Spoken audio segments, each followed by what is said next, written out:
हाँ हाँ भैया, ये आप लोगन का प्यार है और हम तो गावल ना चाहते रहे, लेकिन आप लोगन का आदेश हो गई तो हमार सेवा कर्म परम धर्म मानल जाए। कैसे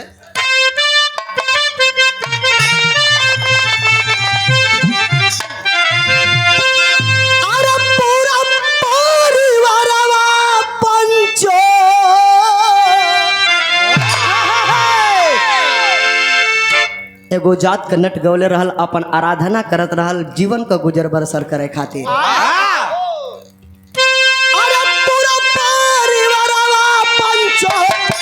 यही ढोलकी यही पचियत बाटी,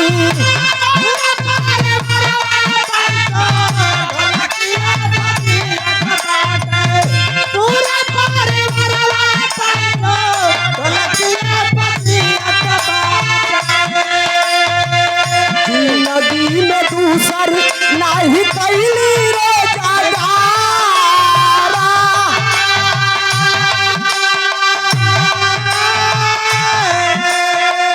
जिंदगी में दूसर नाही कैली रे जागारा।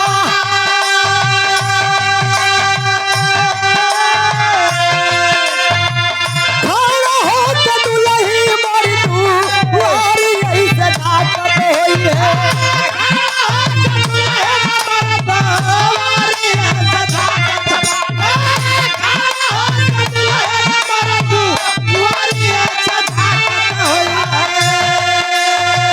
बच्चवा मेरा भजन कहे हो करेला नहीं इंतजार,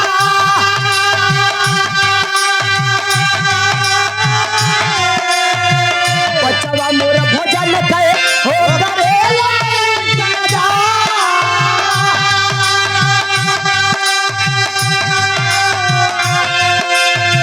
तू की ललतवा दूनो सुनिए मिलादत बड़ुए,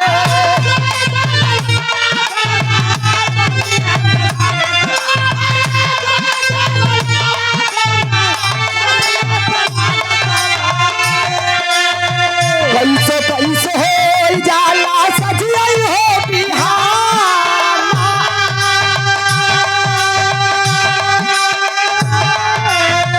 कैसे कैसे हो जाला सजियाई हो बिहार।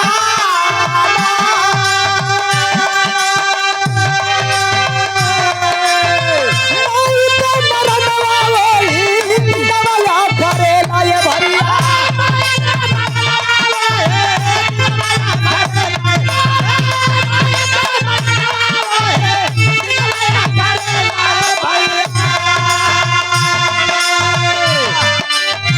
जवन दिन बिटिया हो जाली ससुरा,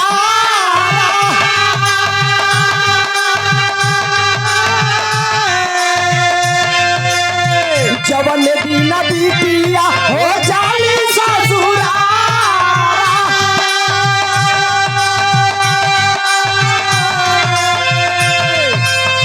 बाबू के मरनवा वही दिलवा करेला ये बच्चो,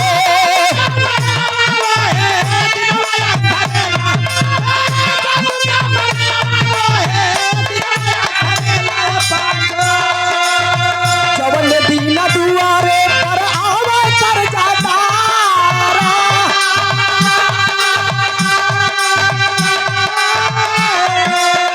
जवन दिन दुआरा पर आवे कर जाता,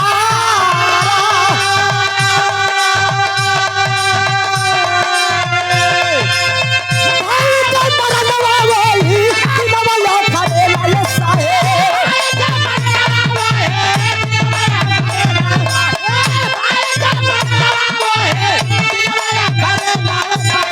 जवन दिन दुश्मन चढ़ी आवे हो दुआरा,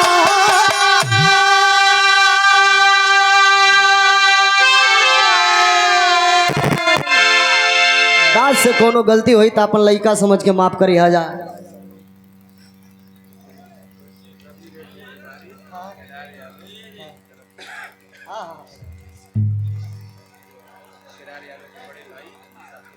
पूज्य बाबूजी श्री मुसाफिर यादव जी की ओर से 100 रुपया दिया गया और यह शानदार 200 रुपया रवि रोडियो के डायरेक्टर साहब पूज्य बाबू जी श्री केदार यादव जी के द्वारा दिया गया। आपके श्री चरणों में प्रणाम। और ये हमारे संजय भैया लगातार कई बार से पुरस्कार दिला था। जिंदगी आपका रेडी है नर्मदेश्वर यादव, और आपके श्री चरणों में प्रणाम। उपस्थित सब भैया लोगन के मात्र प्रणाम बा। क्या कहना था, एक बार जोरदार ताली बजा के आप लोग सम्मान करेंगे।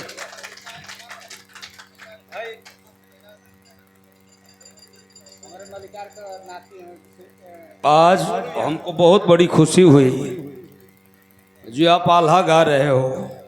ये हमारे पिताजी की लिखी हुई चीज़ है, श्री राम आशीष यादव जी की, कि 5 परिवारवा मालिक यही ढोलकिया पर जियता है कि हमन को बहुत पहले गा के छोड़नी जा, लेकिन आज वायरल बा। तो बहुत शुभकामनाएं, आप बहुत मेहनत कर रहे हो, अच्छे मुकाम पर जाओ बाबू। ये हमारी खेती है जिसको आपने बहुत बढ़िया संवारा है। कभी मौका मिलेगा परसों हमारा और रवीना रंजन का भी रहा है सिकंदरपुर में, आप लोग आइएगा यूट्यूबर भाई। इसी आल्हा को मैं गाऊंगा और भाई ने बहुत अच्छा मेहनत किया है, इसके लिए आप एक बार जोरदार ताली बजा दीजिए। हमारे शशि भैया पुरस्कार देलन